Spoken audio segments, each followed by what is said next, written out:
Everybody has a different system of organization. What we do to kids is we force our system on them. We say to them, we're all going to use color-coded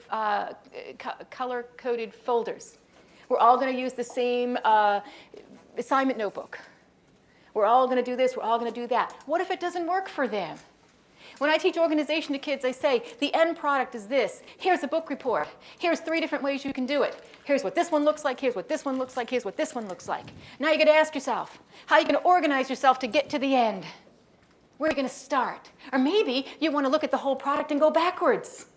What's going to work for you? Let's talk about organization instead of trying to fix it based on the way we're wired. Thanks for watching, and I hope you found this video helpful. If you did, make sure to like and subscribe so you never miss another video. I speak and consult on school behavior, and I love to help districts solve some of these problems. See you next time.